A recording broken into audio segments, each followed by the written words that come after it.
Amber, Yes. we started a conversation on Feisty Manifestos and the journey to get there. Okay. We only have 10 more conversations we need to have around what that really, really means.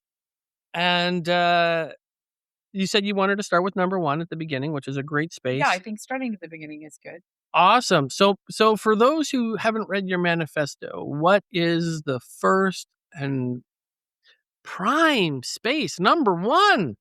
So the number one part of the Feisty Manifesto is I am not here to play small. Okay.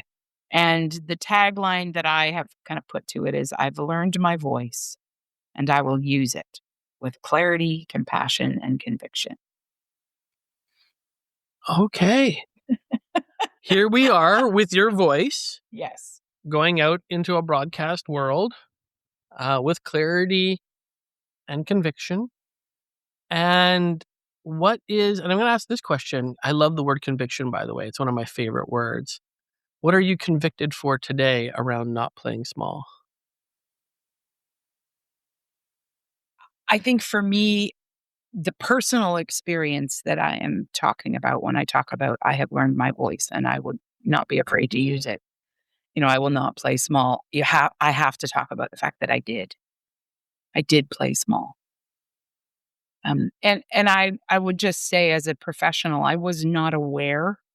I was not self-aware that I was playing small because I was hiding. I was not Hmm. fully authentic. I was definitely showing signs of feistiness. I mean, anyone ever asked or made a comment about who I was as a person or a professional for that matter, feisty is a good word to describe me. So I'm very comfortable in the position of being an agitator at certain points. But by definition of what I think I have learned feisty means to me, it's not about just being that agitator. I think I was oftentimes just for the sake of it. But I think that was the journey to me trying to find who I really was. And I worked in a very highly gendered system and organization up until about over a decade now. I haven't been in that environment. And that environment I didn't recognize was small compared to, um, you know, where I find myself today. And so it felt like I wasn't playing small because I was fairly big in that small place. I just didn't know that place was as small as it was. And I remember distinctly that when I sort of moved on from that, and many of you know my story and you can read about it, I got fired from my role. But I didn't get fired in a traditional sense, in that they decided I wasn't good enough for the job or they had changed their minds about the role. I got fired as a sort of litigation mitigation strategy because I was abused and taken advantage of by my employer. And in the midst of dealing with that, were a lot of things that happened in that time that spanned over 7, 8 months where I was still employed at the place, that I began to recognize that, yeah, the place maybe was the problem. I didn't know. I just thought shitty stuff happens. People get taken advantage of. I think I became it became very apparent to me that my gender was more at play than ever in that situation. And I think maybe for me, I mean, I'm born female and I have exhibited that space. I have always presented as female and I've never made apology for it. I was raised in a very strong, I would say, matriarchal family dynamic. So at home, matriarch reigns supreme. Not so much in the professional environment and not in the outward world. I was very comfortable in patriarchy and I had been raised as a female in patriarchy to value and or even submit to it. And of course, if you know me, the idea that I would submit to a man is just, it's laughable. At the same time, I want to make a distinction. Today, Amber doesn't think about male and female the same way. I don't make the distinction because I really recognize that humanity, there's such beauty and diversity within that, even at a gender spectrum level. So I just don't want to go there. But you put me back 15 years ago, my life was man, woman, full on all the time. And it was a war on the inside of me that I wasn't aware was provoking a level of feistiness. I think I didn't see myself as a caged kind of animal, almost feeling wounded by it until I was. And, being victimized the way I it was a terrible situation at the same time. It really unshackled me because I always kind of felt like I was invincible to that. Like no one can take advantage of me because I was such a strong, empowered woman. So I thought. And then I recognized, oh no, there's this soft, squishy, vulnerable part of me that is so afraid it's going to be shown. I've been hiding that part of me, keeping it locked away so it wouldn't get taken advantage of. And then I did anyway. And then I realized, oh, I have played small and I have possibly even used manipulation and sort of strategy working to try to get my words or my way in certain situations when in fact I was just motivated out of the fear of anybody knowing that I felt vulnerable. So the first manifesto or the first part of the manifesto being something as bold as that, I think it's really important for me. It's been an important journey for me to learn how not to shrink in a room. And it's funny because I am not the person you expect shrinks. Although now, if I'm shrinking in a room or if I'm being seen as shrinking in a room, it is because I am trying to wrestle with my vulnerability. My quietness isn't anything other than me still trying to do this work. It's a daily thing to learn more about yourself. It's not like I went, "Oh, self-awareness acquired, and now I can go on." Level up from Yeah, video like, game. no, there is no level up to self-awareness. It's like every day there's more to learn. But I know in my heart of hearts where the Feisty Manifesto starts for me is that I am not here to play small. I have learned my voice. That doesn't mean I know everything about myself or that I know everything about what I believe, but I have learned how to use my voice and how to articulate my voice. And don't I don't ever want to feel as though that's not my greatest contribution. So I want to use it with clarity, definitely. And clarity is not certainty.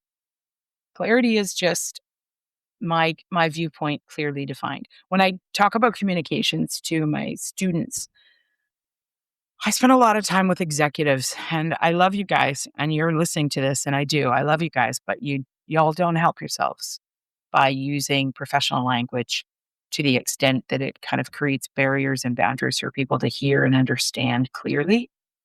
So you'll notice, well, when I speak, but certainly even in our podcast, like I don't use big words. Even when I'm writing, I try not to write with big, words that can be misconstrued or misunderstood, because anything that creates confusion gets us further away from clarity. And clarity for me is important because I don't know the answers, but I simply want to work towards finding them. And I want to do that collaboratively. And I also want to do that with compassion for myself, first and foremost. The biggest part of understanding that I don't want to be small anymore is that I was small before, that I did play small. And I didn't maybe look like I was doing that for other people, but I know I was on the inside. And so I want to be compassionate to myself. I also want compassion to be something that is conveyed in the words that I share with others. I want people to feel seen, valued, and understood. I don't even have to agree with you to see you, to value you, to agree that you bring value, even if it's different. And then finally, with conviction, I'm tired of caring about things that are of no consequence in the greater picture of like humanity and life and work. I really want to be convicted about what matters. I think I'm convicted about being feisty, right? I mean, I read a whole manifesto about it. Obviously, I'm convicted to share that message. I'm convicted to ask myself and ask others questions like, what matters to you? What's your rubric for life? If my rubric is something like the Feisty Manifesto, and if one of those measuring kind of modes is that I am not here to play small, then I want to be able to ask others, is that something that is true for you? And if it is, how do you not play small? Or if it isn't something for you, why not? Because it's with curiosity, not that I expect everyone else to agree with my manifesto, that's not the point, but I would love to interact with others about it. And, what does it mean to play small for some people? What does it mean to play small for you, Martin? Or where are the parts of your life perhaps, and maybe Mhm. not, maybe you don't play small, but where might you have been tempted to play small? Sure, sure. I mentioned I love the word conviction, so and you Mhm. used it a couple of times now. So I always put conviction in with how much of your body are you willing to put on the line? So, as a soldier, there's the conviction to put a uniform on, but Okay. there's another conviction to go to a war zone. There's another conviction to go to the front line. Mhm. There's another conviction to be right in the heat of conflict. Each one is you putting your body in a new space. And so when you're talking about feisty, I'm seeing how, there's absolutely, and by the way, I'm using combat, but parenting. There are some parents who are convicted to, I have kids. And then there are some parents who are like, I show up some of the time. Mm. Then there are parents who are like, I am here for you. And then there's parents who like, I we've all control been there. everything. Yeah, like no matter what, and you and I have both been there with adult children where you're like, yep, don't care, getting on a plane, middle of the night, let's go. How much of your body do you throw into it? Mhm. So when you're playing small, for me, yeah, your body is still somewhere way at the back. And as you talked about voice, I couldn't help but think about the stage of psychological safety, Yes. right? Because you have to have belonging, you have to have learning. When you've got those two, then you can get to voice. Mm. And then from voice, there's even more. There's challenge because there's I can talk and then there's I can challenge what you have to say. Right. So yeah, I'm not going to say that there aren't spaces in my life where I played small. Mm. As a soldier, I always felt like I could play my game. I knew what my conviction was. Mhm. I knew what my skill was, and I just married those two up to whatever was put in front of me. But when I became a coach, I often felt like I didn't belong in the room. Okay. And I often felt that because in my head, Drill Sergeant Martin is who showed up in the room Hmm. for me first as a conflict coach and then executive coach. So the early days of coaching. Okay. But I'm with professionals who had titles and were C-suite and had done these things. And I'm like, I am your sergeant. You give me a platoon, you tell me what to do. Right. I can do this, Right. but you are all talking high level and and well, I was well educated. I wasn't educated like some of the other people I'm in the room with. Mm. Okay. And so did I feel I had voice? Okay, but I knew it was going to be a competing voice. Did I Interesting. feel like I could I can remember absolutely the first time I brought challenge up. And I brought up challenge, and I'll just tell this story quickly. One of my professors was teaching ROI as it was taught. Now, this is 15 plus years ago. Right. Um, and it's return on investment, but it Mhm. was all financial. Right. We would use the term today return on engagement Okay. because we've advanced the thought on this since then. Right. Return on engagement is invest in for what you want back. Correct. And it always came back to money for this one prof. And I'm not making them right or wrong. That's what was in the rubric. And I pushed back on money. I just thought that's crazy. Mhm. Um, and I used the movie Rocky. If you ever saw the movie Rocky, um, did you cheer at the end? Of course, we all cheered. It's an amazing story. Does he win the fight? Nope. Does he win the purse? Nope. Yeah. Did he have the adoration of the crowd for most of the battle? Nope. Nope. His girl isn't even in the crowd in the first one. Like, none of the things that you would say are winning the investment. But why? The scene that won them the Oscar was the I just want to go 15 rounds. He changed the rubric Yeah. of what we're talking about here for playing big. Mhm. He wasn't playing the big game everyone else was playing. Right. Those games were small to him. Mhm. Winning the fight, winning the purse, who cares? Nobody stood up to this guy for 15 rounds and walked out of the ring. It's never happened. I will be that guy. And that's his playing big. And I really loved his redefinition. And I used that and started a huge fight. I bet you your professor wasn't very happy Oh about my that. God. We put it into a discussion forum because we used forums back then. Okay. And it went ballistic. I'll bet. And then we had to have a class on it because it literally split the class. And it was one of the first times where I felt I think I played big there. Yeah. And I was scared. Like I'm a combat vet that's been shot at, but I've never challenged a prof like that before. Mm-hmm. And maybe I'm wrong. Maybe I'm not the right. But in my head, I just knew there was something. I knew there was different ways to measure the world Mm-hmm. than what we were using in that class on that day. Well, and I think you bring up an interesting point because I use the term, small. Like I'm not here to play small, and I think I'm playing off of this expectation that we have in, I would say, not in maybe current culture today as much as the culture that you and I, because we're of a similar age, have been raised in. And that is to play small is something, to play big is something, and we know it and we can see it. When in reality, what we're talking about is how do you see that? Yeah. Because being the quietest person in the room is a big play sometimes. Being the nice person in the room is a small play sometimes. Like it's interesting because, and I'm really glad you brought up the Rocky scenario because, or as an example, because that's exactly right. It's how are we measuring the value delivery? So if you're thinking of that just from a storyline, the storyline could have ended any other way, and it was still okay as a story. But the reason it captivated so much and it has come to mean so much for so many is because it ended in this upside down, topsy turvy. This isn't the way we see winners.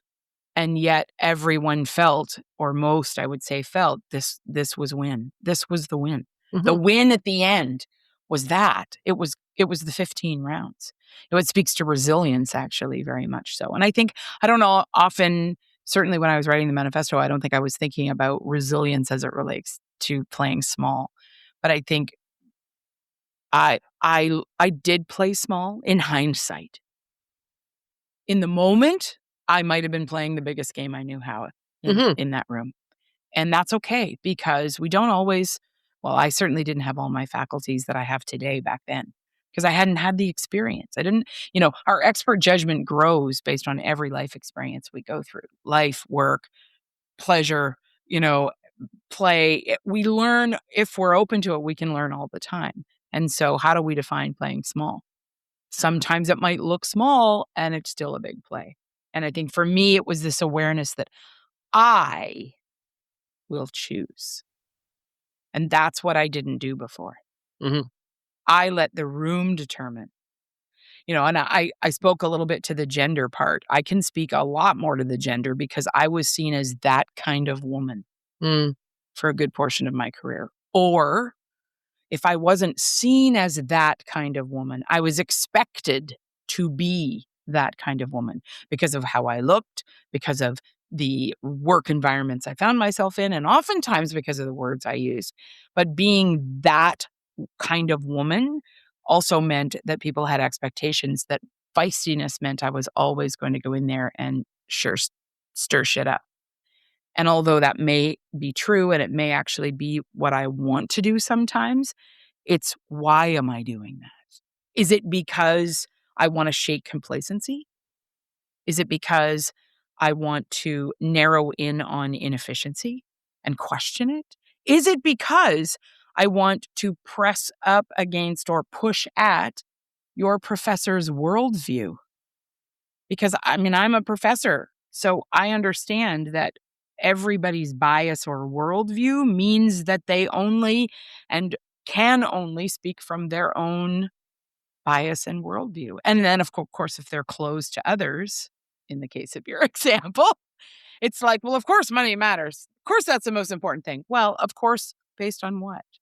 Yeah. So, we do have to we have to be consistently asking ourselves, what is the space I'm in? What is the ultimate goal here? I don't want to play small. To be feisty is to not play small.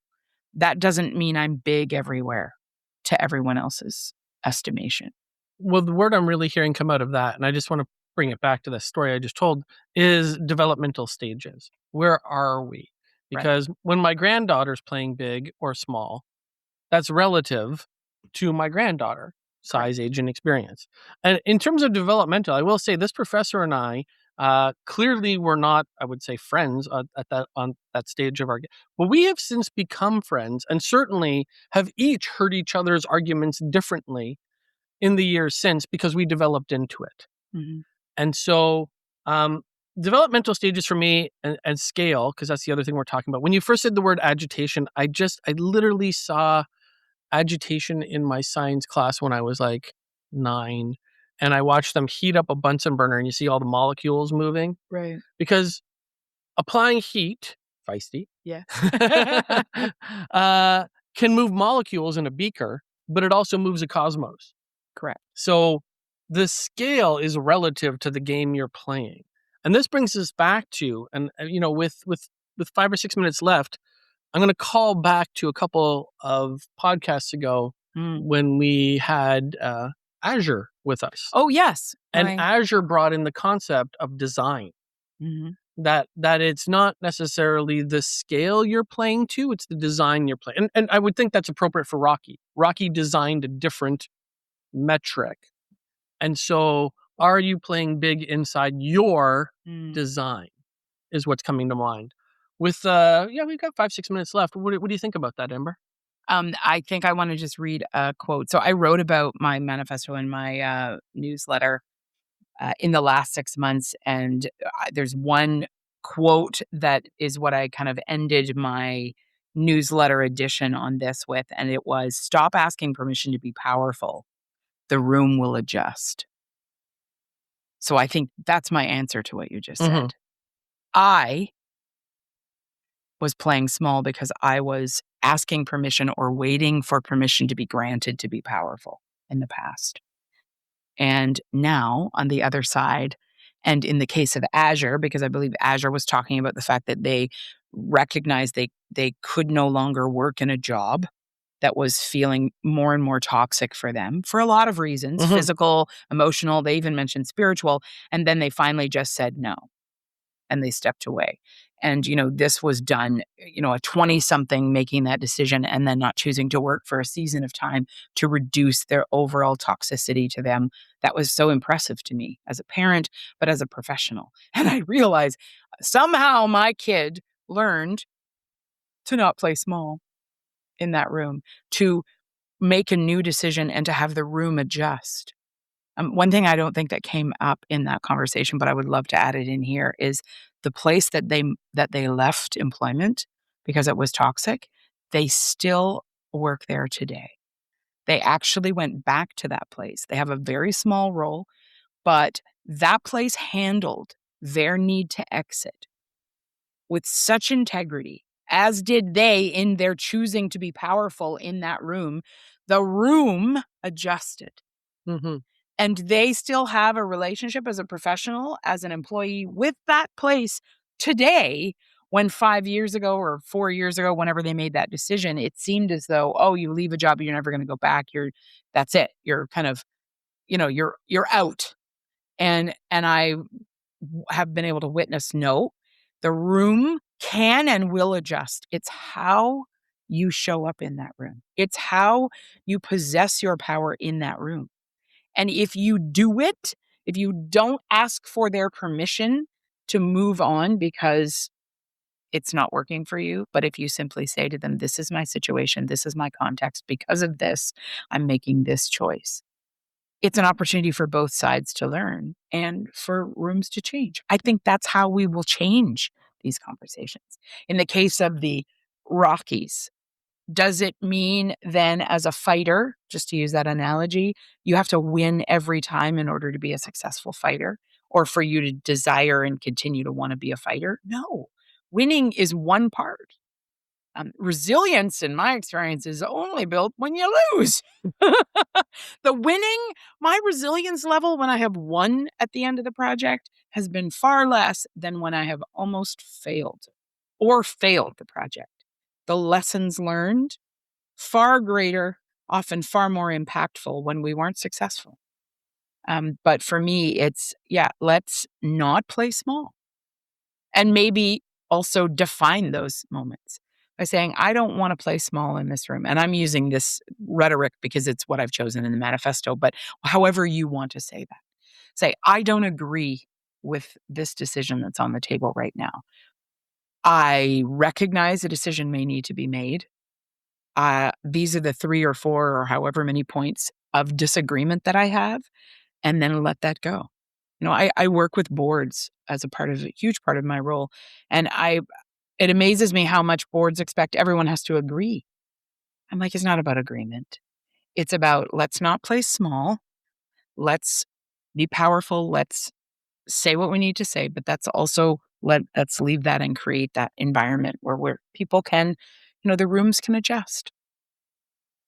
And this has been a pretty feisty conversation full of not playing small. Right. And as we wrap this one up, I cannot wait to play large as we move into more of the number 2. Feisty Manifesto. Only 9 to go. Thank you, Martin. Thanks so much.